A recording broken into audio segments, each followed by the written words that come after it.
جب بھی کسی قبر پر جائیں تو پہلے وہاں جا کر سلام کہیں، جیسے احادیث میں موجود ہے اس طرح سلام کہیں۔ کسی ولی اللہ کے پاس جائیں تو اتنا بھی کہہ سکتے ہیں السلام علیکم یا ولی اللہ ورحمۃ اللہ وبرکاتہ۔ اس کے بعد آپ سورہ فاتحہ پڑھیں، پھر 3 دفعہ سورہ اخلاص پڑھیں، پھر اللہ کی بارگاہ میں دعا کریں، یا پھر ما تیسر من القرآن، جو تمہیں میسر ہو۔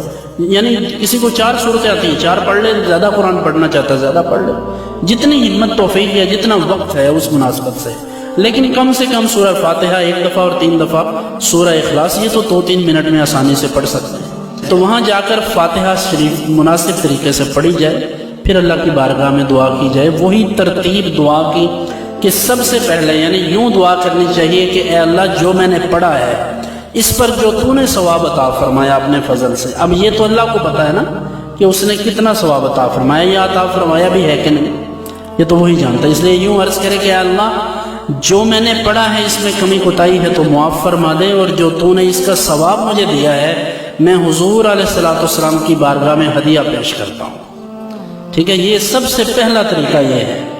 اور اس کے بعد پھر یوں دعا کریں کہ اللہ حضور کے وسیلہ سے یا توسل سے سارے نبیوں کو اس کا ثواب عطا فرما، پھر حضور کے والدین، پھر حضور کے اہل بیت اطہار، پھر آپ کے خلفائے راشدین، پھر دیگر صحابہ اور دیگر اہل بیت اطہار، سب کو اسی طرح درجہ بدرجہ، خلق سے اولیاء، اولیاء سے رسول، اور رسولوں سے اعلیٰ ہمارا نبی۔ یہ وہ ترتیب ہے جو اعلیٰ حضرت نے بھی اپنے شعر میں کی ہے۔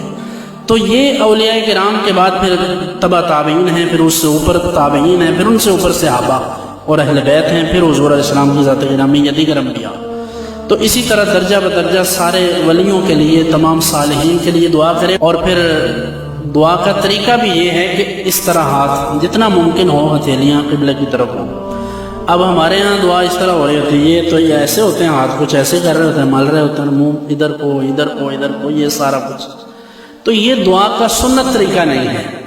دیکھیں باقی اگر اللہ رب العزت کسی کے عمل کو ناپسند نہ فرمائے تو ہم اس پر کوئی بعض اعمال ایسے ہوتے ہیں کہ ان میں شدت نہیں ہو سکتی۔ اب اگر دعا کوئی سیم اس طرح نہیں مانگ رہا تو اس کا یہ مطلب نہیں کہ قبول ہی نہیں ہوگی، اس کا یہ مطلب ہے کہ سنت طریقہ یہ ہے کہ دعا اس طرح مانگی جائے، دھیان نیچے ہو اور پھر ہاتھ ایسے ہوں، اور کوشش یہ ہونی چاہیے کہ سینے کے برابر ہوں کم سے کم۔ کچھ لوگ ایسے ہیں کہ جنہیں یہ لگتا ہے کہ دعا کے لیے ہاتھ اٹھانا ہماری توہین ہے۔ آپ نے بھی دیکھے ہوں گے، میں بہت ساری جگہوں پر فاتحہ کے لیے تعزیت کے لیے جاتا ہوں تو کچھ لوگوں کو دیکھا ہے، اور یہ مسئلہ زیادہ تر ان لوگوں کو ہے جن کے پاس 2-4 روپے ہیں، جنہیں نئی نئی دولت نصیب ہوئی ہے، یہ مسئلہ ان کو ہے، یا اصحاب سیاست کو، یا پھر کسی اچھی یونیورسٹی میں غلطی سے چلے گئے تو انہیں یہ لگتا ہے کہ ہم چونکہ پڑھے لکھے لوگ ہیں یا اہل ثروت ہیں اس لیے ادھر ہی ٹھیک ہے۔ تو اگر آپ ادھر ہی ہاتھ رکھیں گے سنت کے خلاف ہے، اور اگر یہ تکبر کی وجہ سے ہے تو اس طرح تو اللہ تعالیٰ کیا، یہ تو بندہ بھی کچھ نہیں دیتا ایسے کرنے سے۔ تو اللہ کے شایان شان نہیں ہے کہ آپ یہ کریں، اس کی بارگاہ میں ہاتھ ایسے اٹھائیں، مانگت بنیں اس کے مانگت۔ اس کی بارگاہ میں اگر بیکاری نہیں بنیں گے تو ساری دنیا سے مانگتے پھریں گے، اس لیے اس بارگاہ سے تو مانگیں، وہاں سے مانگنا اعزاز کی بات ہے۔ اور ہم کیوں نہ مانگیں کہ حضور انور صلی اللہ علیہ وسلم نے مانگا ہے اور حضور نے ہمیں مانگنے کا طریقہ عطا فرمایا ہے۔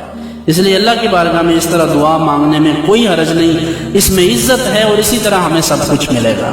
تو جب دعا مانگیں تو یہ انداز ہونا چاہیے، اور طریقہ کار وہ ہے جو میں نے آپ کی خدمت میں عرض کیا ہے۔ اچھی بات دوسروں تک پہنچانا صدقہ جاریہ ہے۔ ویڈیو زیادہ سے زیادہ شیئر کیجیے۔